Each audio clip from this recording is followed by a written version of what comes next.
Welcome to The Cap, where we are here to speak with college reps and other professionals in the field of college admissions to help answer all your questions and guide you through every step of the process.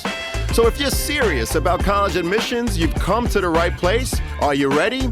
Let's talk about it. And now, here's your host, Dr. John Durante. Welcome to The Cap, the College Admissions Process Podcast. I am your host, John Durante, and I am here to introduce you to college admissions representatives and other professionals in the field of college admissions. Our purpose is to serve you, the students and parents, so that you may gain insight straight from the people who ultimately make the decisions. Regardless of whether you will apply to a particular school being highlighted, you should listen to all of the episodes, as each guest will give you tremendous insight and advice on every aspect of the college admissions process, prompting you to come up with your own follow-up questions for when you visit campus or meet with a college admissions representative yourself. Lastly, if you have any questions you'd like me to cover on future episodes or any comments you'd like to share, please email me at collegeadmissionstalk@gmail.com. And don't forget to visit our website at www.collegeadmissionstalk.com. So are you ready? Let's talk about it. Welcome to The Cap, the College Admissions Process Podcast. I am your host, John Durante, and it gives me great pleasure to introduce to you today Riana Pizzi, who is an admissions representative for Glion and Les Roches. Riana represents two of the most highly regarded hospitality schools in the world. Both schools were founded in Switzerland in the middle of last century, and since that time, they've produced more than 30,000 alumni between them, as well as establishing campuses in the UK and Spain. As higher education institutions, they offer undergraduate and graduate degrees, all accredited by Niche, which is headquartered in the United States, and also accredit schools here like Harvard and Yale, just to name a few. One of the things that sets Glion and Les Roches apart is that both schools have an amazingly diverse student mix with around 100 nationalities represented on campus. Riana and her team are responsible for ensuring that American students are very much part of that mix. Riana, thank you so much for being here today. I'm looking forward to this conversation as it's the first time that we're talking about international schools. How are you today? I'm great, John. Thanks for having me. This is going to be so fun. So let's get right to it. What can you tell us about Glion and Les Roches and its unique offerings that set them apart from other universities? I'd have to say location, location, location. And they bring it up all the time, when we talk about traveling and going to college. And of course, you want to look at a lot of things like the academic program, the cultural lifestyle that students are going to be having in these countries. But the hospitality was originated in Switzerland. So if you were going to go to an international school for a career like this, you really want to put yourself in Switzerland. And then like you mentioned before, we have that beautiful new campus in London. We also have a campus in Spain. So I think having those unique campuses, like five campuses globally, is what kind of sets us apart. Well, that's terrific. And I didn't know it was 5 campuses globally. So it's Switzerland, UK, Spain, and where else? In Switzerland, we actually have 3 campuses. So, Glion has 2 and Les Roches has 1, and they are about an hour and a half from each other. But those are like the main campuses. And then the other smaller campuses, London and Spain, are almost like satellite campuses for the schools. Understood. So, Rihanna, why should students consider going to college overseas? And what are the potential benefits of studying abroad? Well, I believe that anything that shapes you, right? Taking you out of your comfort zone, and that's what college is, a lot of that. But I think going abroad, it can make you grow personally, it can make you grow professionally. And we talk a lot about soft skills, right? When you're meeting different people, different cultures. So I feel like one of the biggest attributes that anybody can do when they decide to leave the US or leave their home country to go to college or go explore is that you're going to be growing professionally and personally. I feel like that's like a big part of growth and development. So, what specific advantages does Glion and Les Roches offer students who choose to pursue their education at those schools? Well, I'd say again, network. We talk a lot about careers when we talk about these schools, and it's of course it's a college experience. So, most schools here in the U.S. those are 4-year experiences, and so with the 3.5-year program that we offer for the undergrad, and also for the summer program, we have shorter programs and longer programs in terms of master programs. Students are just able to get into a totally different network, and not even our alumni, but the hiring managers, the faculty. So they're giving students a sneak peek into what this industry is like. And coming from an education background like yourself, hospitality is very unique in that where it's all about connections. And I mean, that's what life is about. It's about relationships, fostering relationships, and making these connections. But I have to say, we have been doing that like since the 60s. So we have so many connections for these students, whether it be like what we're talking about in terms of academically, or even for career placement, for internship. I know we're going to talk about internships in a minute.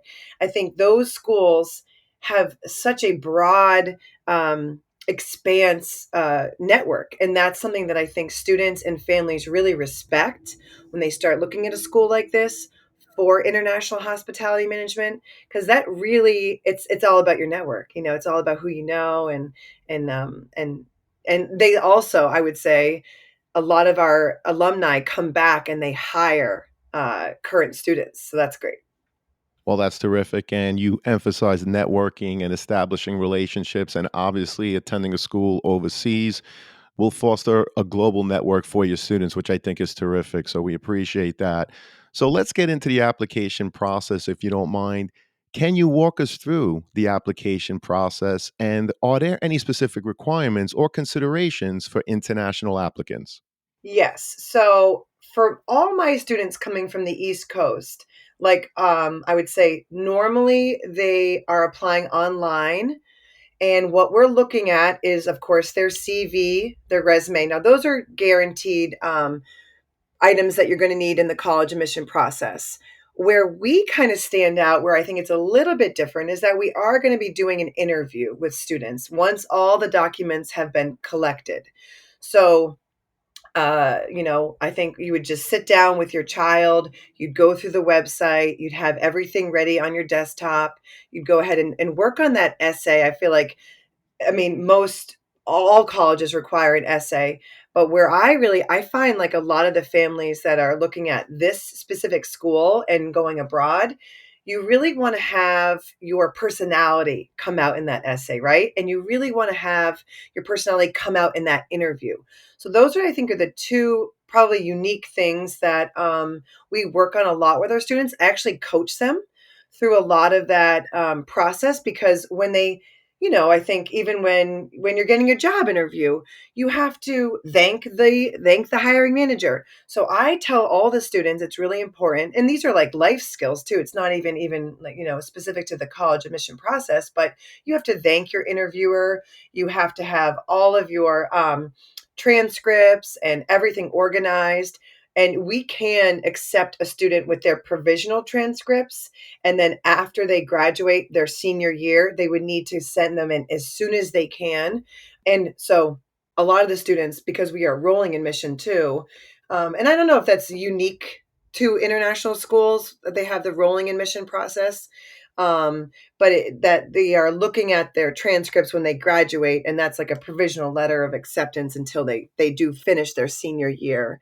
But yeah, I think that those are probably the unique things that we offer, and that what we're sharing with students when they apply. So you mentioned that you're rolling admissions, and I also appreciate how you talked about after documents are collected or submitted by the students, that they do in fact have to participate in an interview. And you touched upon some tips in terms of an interview, but what else would you say a student can do in terms of preparing for that interview? So, what I usually do with the students is I have a series of questions. And, just like how anything, you really want to be prepared. So, I coach them in that aspect where you can answer a series of questions orally and written.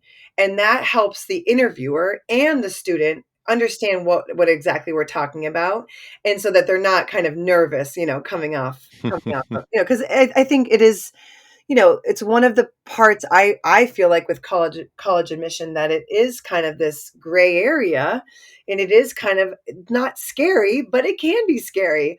So the more counseling I can do, the more counseling sessions I can do with my students, that they feel more at ease. Then when they go into the interview, it's like, perfect. You guys, you just nailed it. And it's all about preparation. It's all about practice. So we do a little bit of a mock interview as well. I can ask them a couple of the questions that the interviewer would ask them. And John, they're more in terms of obviously hospitality and hotel and business, but innovation. We talk a lot about innovation, and going back to their high school career. Where did you use innovation in your curriculum, or where in your extracurricular activities? Where have you stood out and become a leader? Those, I think, are the things that not only colleges are looking for, but employers are looking for that too. Like, how can you be a critical thinker? So we talk about those critical five a lot. I'm sure you do too with your students. And I think that we go back to that often, I think, when we're counseling students for college, for their college app. Well, that's great. And talking to them about past related experiences will help you determine the type of student that they're going to be once they're on your campus. So we appreciate the insight.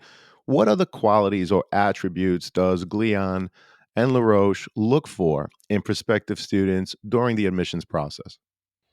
Well, I feel like what most students are trying to get across to the college is, in fact, what they did just accomplish in high school, and how they are collaborating with other students. And it's hard to kind of showcase that, right? So we're utilizing two things. We're utilizing their motivational essay. We're looking for any time that they stood out from the crowd, in terms of citizenship, anything that they've done in their community, any community service. I mean, I highly recommend students in their sophomore and junior, even their senior year, to do some sort of community service and some sort of leadership role, because it does stand out to a school like this as a premier hospitality school. That's how you can set yourself apart, I think, from the other students, is by kind of pulling from your resume and pulling from your CV and pulling from the courses that you took in high school, and explaining that in your essay, in your interview, so that you really can come across just not as like a regular, a flat student, that you have some Right, some right. excitement behind you. So yeah, I hope that answers that question. It does. And those are great tips that you're sharing. I'm curious though, can you share any other tips or strategies for students to make their application stand out from the competition? Well, at times I feel like when you're looking at a student's application, um, I see a lot of regurgitating information, right? And now with, I don't know, this chat GPT, I don't know if kids are just going to start writing essays with like a VI, an AI. You don't want to regurgitate our brochure, right? You want to find an experience that you had and share that in a collective kind of creative way. So telling about a story about yourself. And I do find when students are looking at a career in a school, like going into hospitality and hotel management or entrepreneurship, that there was a time when somebody made a difference in their life, or there was a time and that something happened to them, and it stood out to them, and it really did shine through. That is the time where they can write about it, and you can read it right off the paper.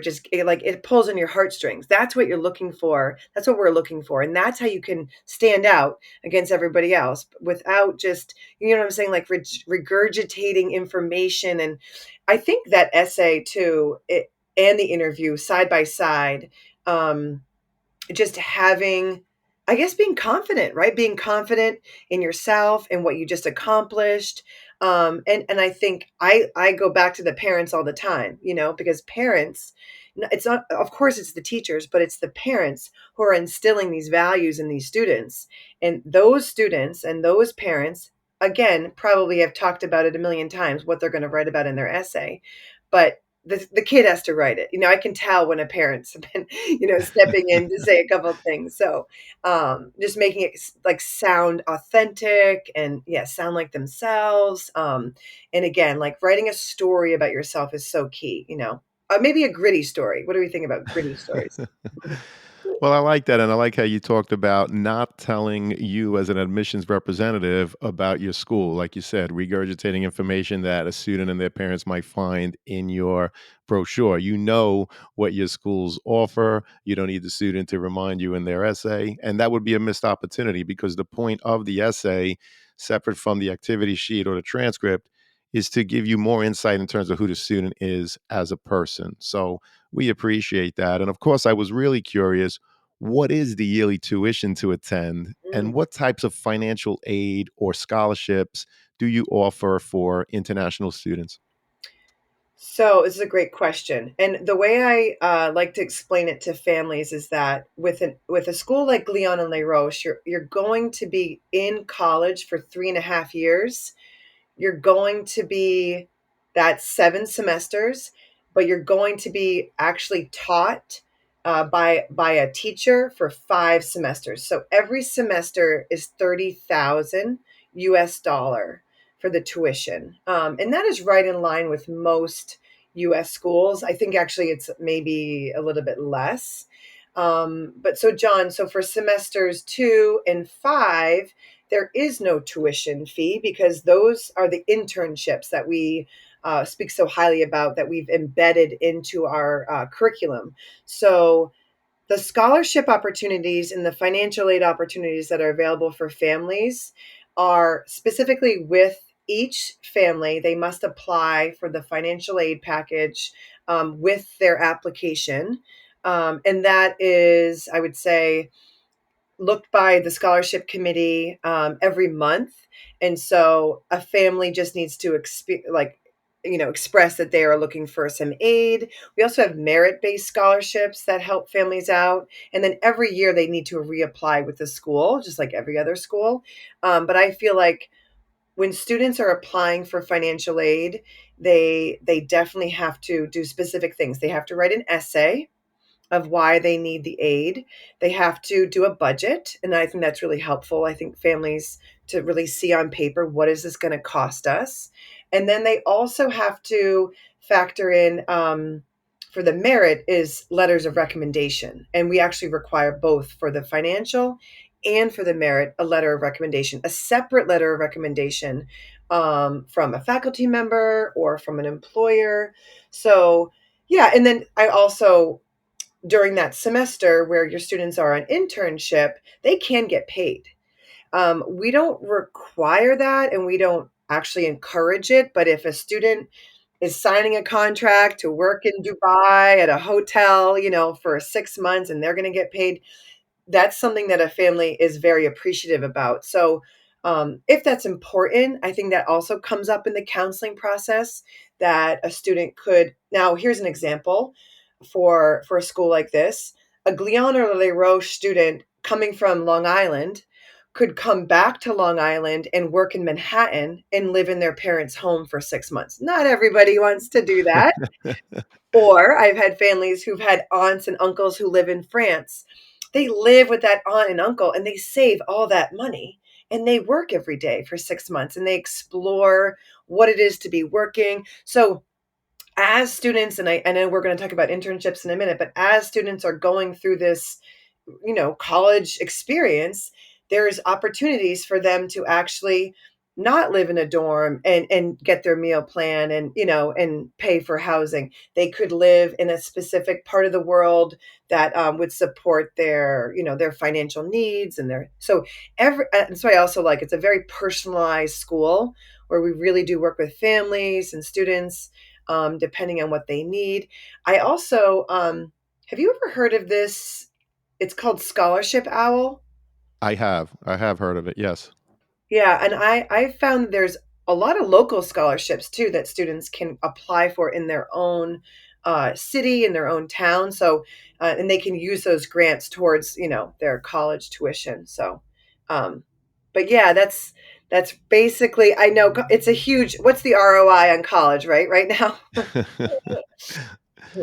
Well, you bring up a lot of great points. I'm happy that you mentioned Scholarship Owl. And I just want to point out that if there are any links that you want to share with the students and their parents, just provide them to me. And of course, I'll put them in the show notes. By default, I always put the Office of Admissions in the show notes. But if there are any other links, as this is the first time we're speaking about international schools on the podcast, so I'm really excited. So, again, if there's anything in particular you want to share, we'll put them in the show notes. Thank you so much. And how does Glion and Les Roches support students' transition to studying abroad and help them adjust to a new culture and environment? Well, I'd have to say it's our events committee, and it is our student service committee. So, on both of the campuses, we have a strong student government association.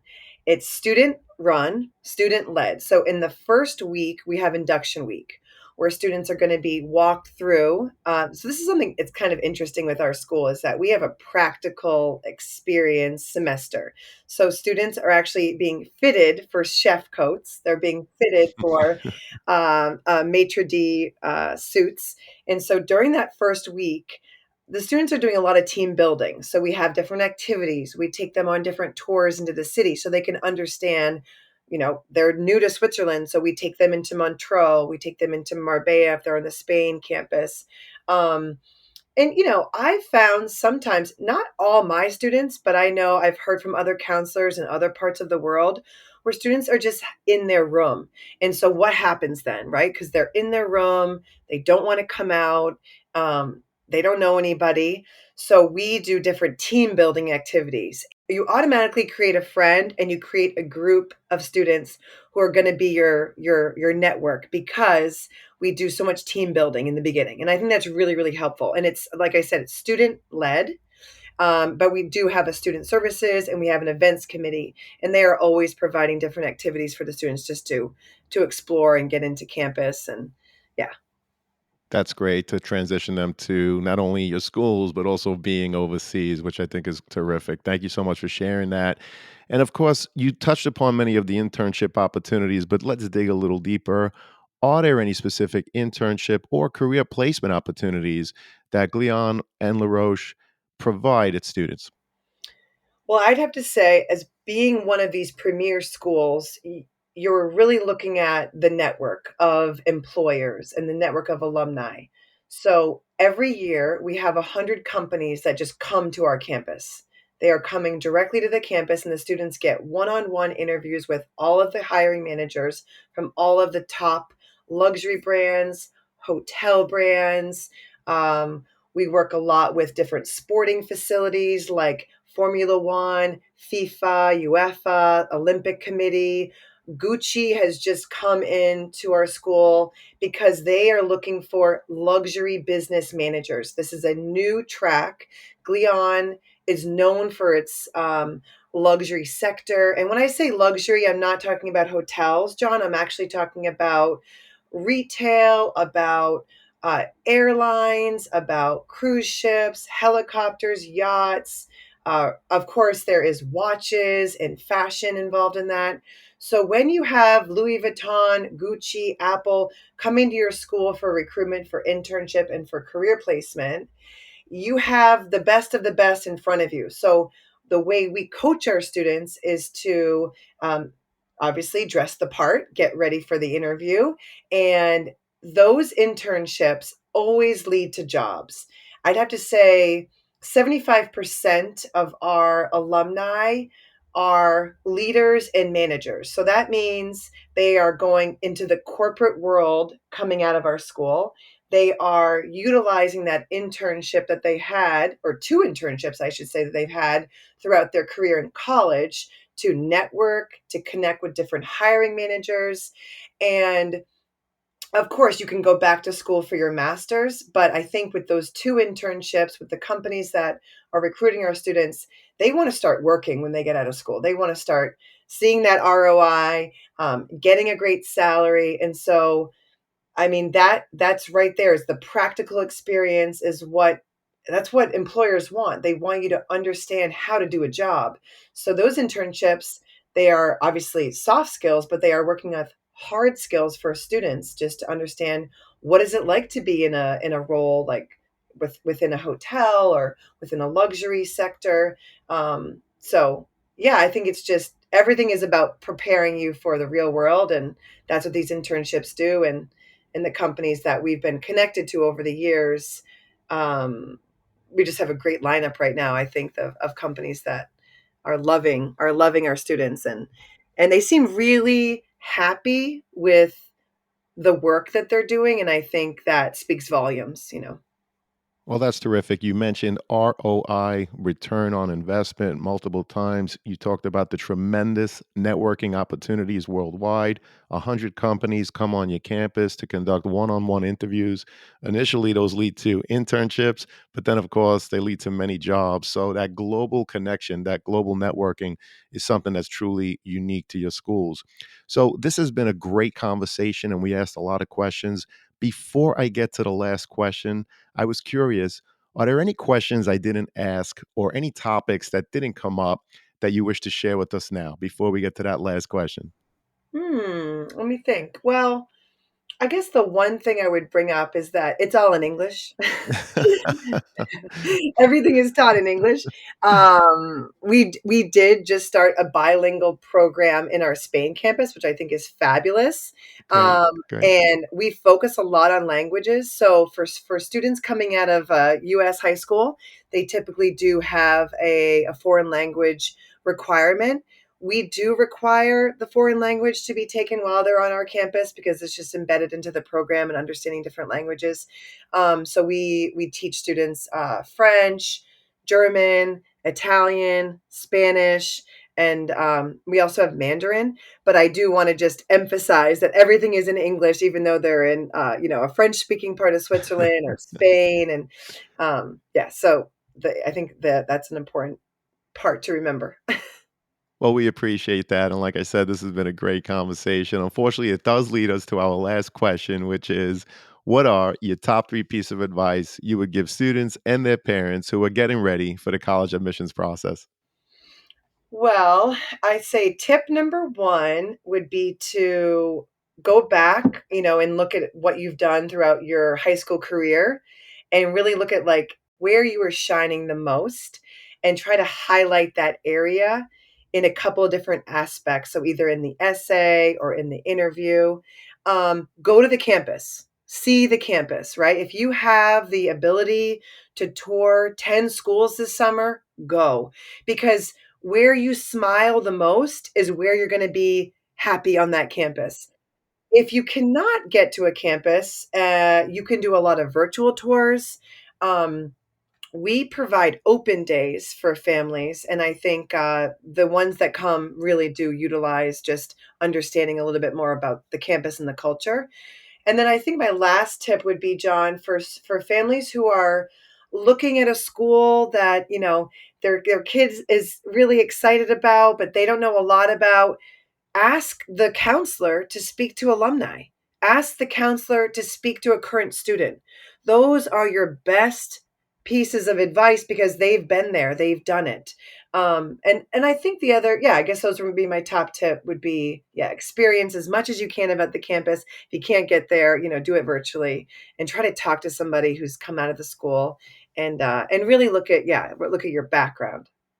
Well, thank you so much for a tremendous conversation. This has really been great. And I'm so happy as I know that this is going to help so many students and their parents as they navigate through the college admissions process. I hope to have you again. Thank you so much, Rihanna. Oh, thanks, John. This is so fun. I appreciate it. Our pleasure. Thank you.